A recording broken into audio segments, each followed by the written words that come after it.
Mesdames, Messieurs, bonsoir et bienvenue dans cette nouvelle édition environnementale. Au sommaire, au Bénin, le changement climatique et les conflits impactent négativement les rendements agricoles. À cet effet, les autorités du pays élaborent une nouvelle dynamique dans le secteur agricole afin d'inverser la tendance pour l'année 2024. Un appel d'offres pour la revalorisation des emballages plastiques usagés en emballage biodégradable a été lancé au Burkina Faso par le ministère de l'Environnement à travers le Fonds d'intervention pour l'environnement dans le but de réduire la pollution plastique. Vous en saurez plus dans ce journal. Et puis nous parlerons du tsunami de glace, un phénomène extraordinaire et de ses effets dévastateurs. C'était les titres, place, développement.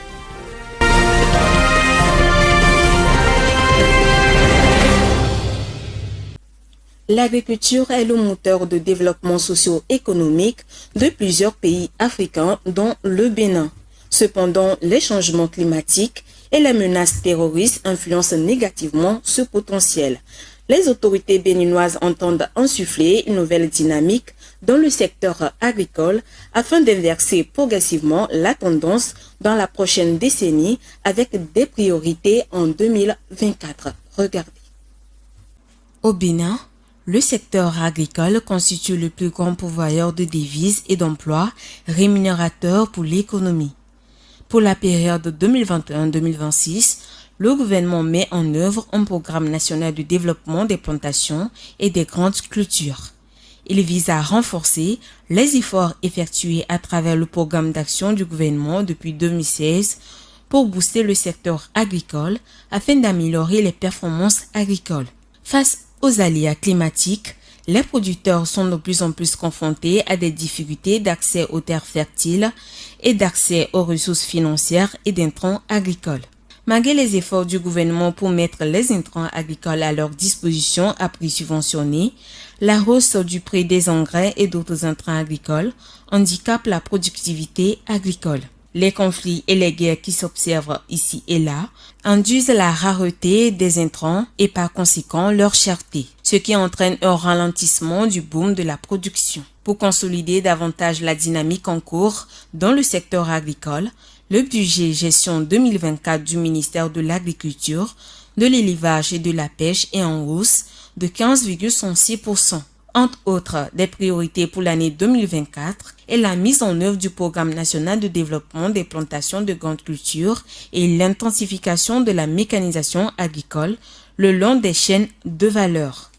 Selon le président de la République béninoise Patrice Talon, l'objectif est qu'ici, la décennie prochaine, l'agriculture du pays soit entièrement mécanisée et surtout que la productivité s'améliore continuellement pour garantir la sécurité alimentaire. Pour les autorités, il est mis à la disposition des producteurs des machines et des équipements agricoles à des prix subventionnés à hauteur de 50%. Il est exploité la mécanisation agricole, gage d'embellir l'économie du secteur. Il est à noter que le budget de gestion 2024 du ministère de l'Agriculture, de l'Élevage et de la Pêche passe de plus de 99 milliards de francs CFA à plus de 115 milliards de francs CFA. Dans cette enveloppe, 117,35% du budget, soit plus de 89 milliards de francs CFA, est alloué au programme agriculture. Toujours au Bénin, le gisement pétrolier de Sémi Bloc 1 sera repris par Rex International Holding, une filiale de la compagnie pétrolière basée à Singapour. La confirmation de cette transaction a été faite lors du Conseil des ministres mercredi dernier, présidé par Patrice Talon. Rafi Tsumberekou nous en parle. Après plusieurs mois de négociations entre la société singapourienne Rex International Holding et les autorités béninoises du ministère de l'Énergie et des Mines, cette dernière obtient finalement vendredi dernier les droits pétroliers du bloc 1 de Sémé, un périmètre de 55 km² situé dans les eaux territoriales du Bénin. En effet productif dans les années 1980 et 1990, ce gisement a été mis hors service en 1998 pour manque de rentabilité. En 2010, ce gisement béninois était contrôlé par la société nigériane Sapetro, Mais cette dernière va finalement la restituer au gouvernement béninois en 2015 à cause de l'échec de la relance de ce projet lié à plusieurs raisons, notamment la chute des prix du baril ainsi que des problèmes techniques. Par ailleurs, Rex prévoit de déposer un plan de développement du champ au cours de l'année à venir afin de reprendre la production. Avec le gouvernement de ce pays, l'entreprise a paraphé un contrat de partage de production couvrant ce bloc. Selon les termes de ce dernier, l'entreprise a obtenu une participation directe de 76% dans le bloc. La participation restante étant répartie en raison de 15% pour le Bénin et 9% pour la compagnie Octogone Trading. L'objectif de la compagnie est de réinvestir le bloc afin de parvenir à récupérer le maximum des ressources pétrolières identifiées lors de travaux de forage réalisés en 2014 et 2015. Ceci en recourant à des techniques modernes de forage. Rex rassure le gouvernement béninois de son engagement à réactiver le gisement en moins de 2 ans. Le Maroc, où l'agriculture est un secteur capital, se dirige vers sa 6e année consécutive de sécheresse. Ceci est dû à une baisse des précipitations liées au changement climatique, d'après le ministre marocain de l'Équipement et de l'eau, Léonce Sabou. Le Maroc entre dans une phase critique après 5 ans consécutifs de sécheresse que le pays n'a jamais connu auparavant, avait déclaré M. Baraka Nizar, ministre de l'Équipement et de l'eau, à une conférence de presse. Il a ajouté que ces 3 derniers mois, d'octobre à décembre, montrent qu'il se dirige vers une nouvelle année de sécheresse, car les précipitations ont diminué de 67% par rapport à une année normale. Au Maroc, l'agriculture représente 14% des exportations du pays, un secteur qui emploie un tiers de la population en âge de travailler. Le stress hydrique a été aggravé par la hausse des températures, augmentant l'évaporation de l'eau des barrages. Le ministère de l'Agriculture craint une augmentation moyenne de la température de 1,3 degrés Celsius d'ici 2050. Comparé à l'année dernière, à la même époque, où les réservoirs du Maroc étaient à 31% pleins, ils ne sont qu'à 23,5% cette année, une situation très dangereuse, a dit M. Baraka, qui espère que les prochains mois, généralement pluvieux, soulageront ce problème. À défaut de cela, les autorités locales de certaines régions devront couper l'alimentation de l'eau la nuit. Pour remédier au stress hydrique croissant, les autorités envisagent des projets de dessalement de l'eau de mer, comme celui qui démarrera le mois prochain à Casablanca.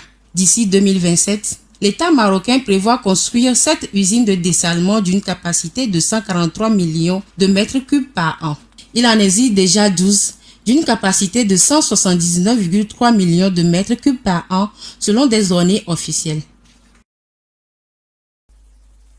Le ministère burkinabé de l'Environnement, de l'eau et de l'assainissement, à travers le Fonds d'intervention pour l'environnement, recherche 2 organisations pour renforcer le dispositif de valorisation des déchets plastiques et pour la fabrication d'emballages biodégradables. Les organisations intéressées par l'appel à manifestation d'intérêt doivent se manifester avant le 18 janvier 2024. Alessandra Adekambi vous en parle.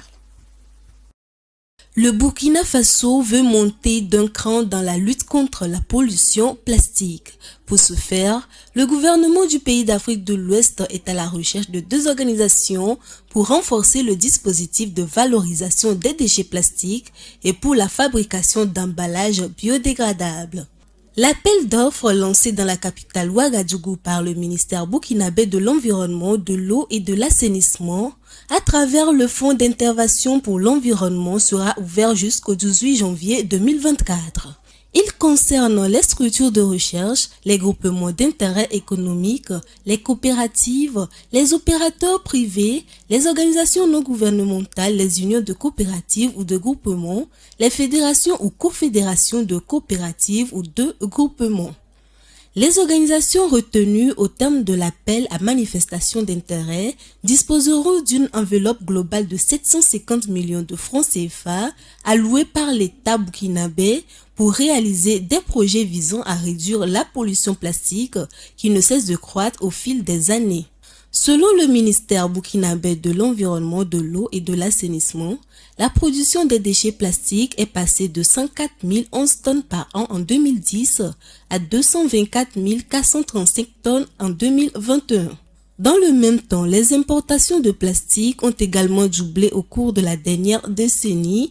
Dans le même temps, les importations de plastique ont également doublé au cours de la dernière décennie dans le pays, passant de 60 000 tonnes par an en 2019 à 118 000 tonnes en 2021.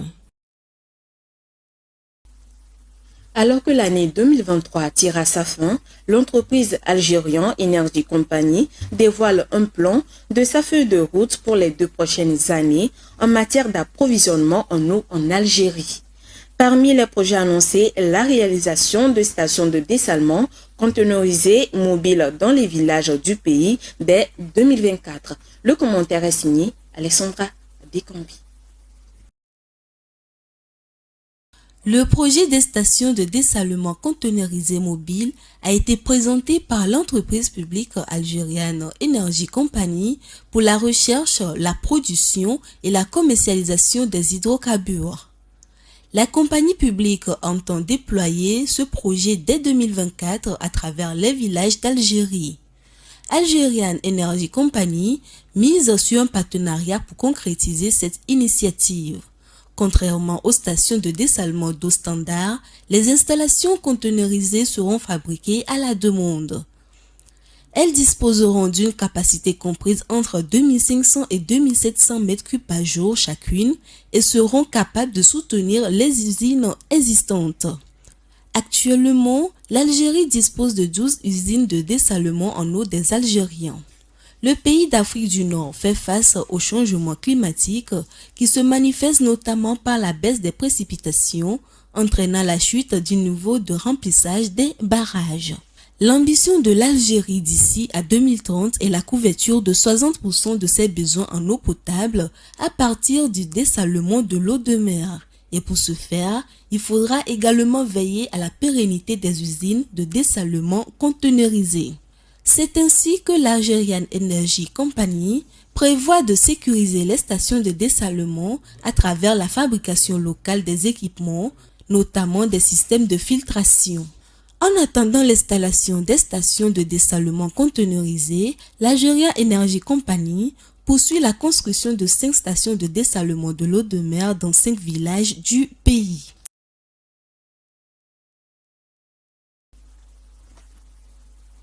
Alors que les ressources naturelles tendent à diminuer en raison de diverses exploitations non contrôlées, le Bureau pour l'Afrique du Programme des Nations Unies pour l'environnement exhorte les pays africains à adopter la coopération et l'exploitation de leurs vastes ressources naturelles pour financer la réalisation des objectifs de développement durable en vue d'accroître la prospérité du continent.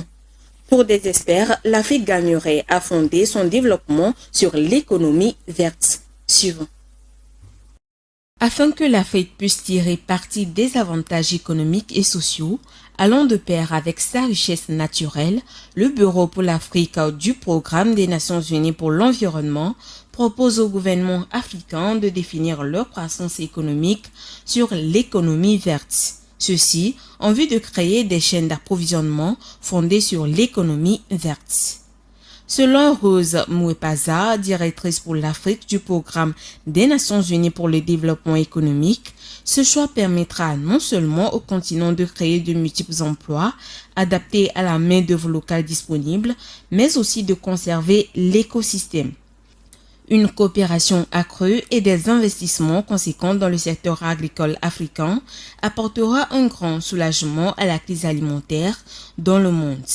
Par ailleurs, un marché de carbone bien défini permettra aussi, selon des experts, de relever le secteur économique tout en respectant et en sécurisant l'environnement.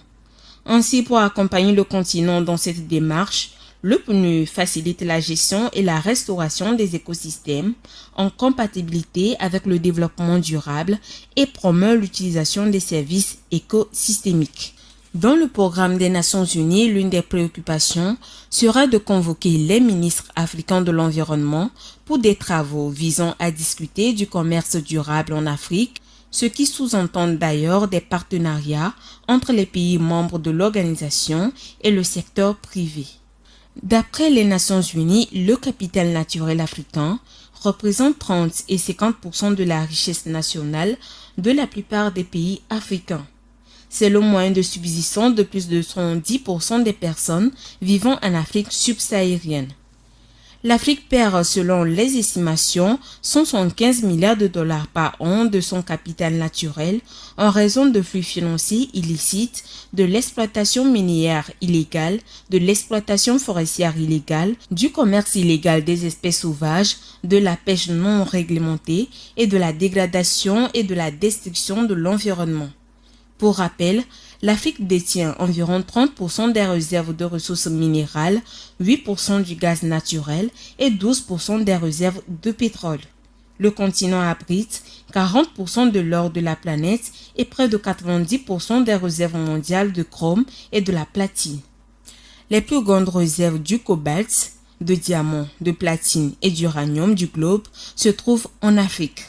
Le continent concentre d'ailleurs son 5% des terres arables et 10% des ressources continentales en eau douce renouvelable à l'échelle mondiale. Les tsunamis sont des murs d'eau capables de dévaster des côtes entières avec une rapidité fulgurante, mais parlons cette fois-ci de tsunami de glace qui est beaucoup plus lent que celui de l'eau, mais peut tout de même être responsable d'importants dégâts. Léonce Sabou.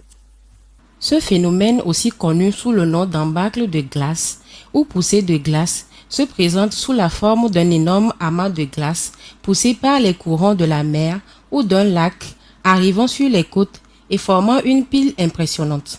Il se produit durant toute la saison hivernale, mais représente un risque plus dangereux de la fin de l'hiver au début du printemps quand la fonte commence. Lors d'un léger redout, l'eau gèle et forme une couche de glace qui peut fondre en partie. Des espaces se forment entre les blocs et les glaces en surface, donnant lieu à des vagues de glace cassées en morceaux. Il suffit que des conditions ventées et tempétueuses se mettent en place pour que la glace soit poussée vers les côtes. Il se forme un barrage de glace pouvant avoir la taille d'une maison au fur et à mesure que les vagues poussent la glace vers la plage. Quand les vagues poussent cette glace, elle est capable de faire tomber un pont et de provoquer d'énormes dégâts sur les bâtiments. Les tsunamis de glace sont très courants dans les régions polaires sujettes aux vents violents, comme les côtes de l'Alaska, mais aussi possibles ailleurs comme le long des lacs alpins. Les États-Unis lancent une opération navale multinationale pour contrer les attaques des rebelles houthis en mer Rouge. En effet, le secrétaire américain de la Défense, Lloyd Austin, a annoncé lundi dernier une formation d'une coalition de 10 pays, dont la France, pour mener l'opération face aux attaques répétées des Houthis contre le transport maritime. Rafitou Berekou. Dans le cadre de la riposte et de la protection du trafic commercial contre les attaques du mouvement Houthi du Yémen, l'administration américaine a annoncé lundi dernier la mise en place d'une mission multinationale contre les attaques croissantes des Houthis contre les navires internationaux en mer Rouge. Dans une déclaration écrite, le secrétaire américain à la Défense, Lloyd Austin, a indiqué que les attaques croissantes des Houthis en mer Rouge menaçaient la libre circulation des échanges, mettaient en danger des marins innocents et violaient le droit international. Outre les États-Unis, la mission comprend le Royaume-Uni, Bahreïn, le Canada, l'Italie, la France, les Pays-Bas, la Norvège, les Seychelles et l'Espagne. Suite à une demande internationale pour trouver une solution à ce problème, Austin a déclaré les raisons de la mise en place de l'opération Prosperity Guardian, une importante initiative de sécurité multinationale axée sur la sécurité en mer Rouge sous l'égide des forces navales conjointes de la Task Force 153. Soutenus par l'Iran, les Houthis ont prévenu qu'ils viseraient des navires naviguant au large des côtes du pays s'ils ont des liens avec l'Israël en riposte à la guerre entre l'Israël et le mouvement islamiste palestinien Hamas dans la bande de Gaza. En 2019, Washington avait lancé une coalition navale pour protéger le transport maritime dans les eaux du Golfe après une série d'attaques attribuées par les États-Unis à l'Iran qui niait en être à l'origine. La mer Rouge est une autoroute de la mer reliant la Méditerranée à l'océan Indien et donc l'Europe à l'Asie. Environ 20 000 navires transitent chaque année par le canal de Suez, porte d'entrée et de sortie des navires passant par la mer Rouge. La soirée de Noël a tourné au cauchemar en Australie. Une violente tempête a soufflé sur la région du Gold Coast dans l'est du pays, provoquant la mort d'une femme de 59 ans et laissant plus d'une centaine de milliers de foyers dans l'obscurité. Vivace Amana. La région urbaine du Gold Coast dans l'est de l'Australie est actuellement touchée par de très mauvaises conditions climatiques. En effet, une tempête a fait tourner au cauchemar la soirée de Noël en Australie. Elle a tué une femme dans l'est du pays et selon les autorités, environ 120 000 foyers sont privés d'électricité. Le service ambulancier d'urgence indique que les rafales de vent ont provoqué des chutes d'arbres dans la région du Gold Coast. Plus de 800 lignes de courant ont été touchées et mises hors d'état de fonctionner et au total, 120 000 foyers sont sans électricité. Les services météorologiques australiens prévoient un nouvel épisode sévère d'orage avec des rafales de vent, des grêlons et de fortes précipitations pour les jours suivants. Ils ont ainsi émis une alerte inondation pour une rivière située à environ 40 km de Gold Coast. C'est la fin de cette édition environnementale. Merci de l'avoir suivi. Merci de votre fidélité. Passez une très belle soirée en compagnie de nos programmes.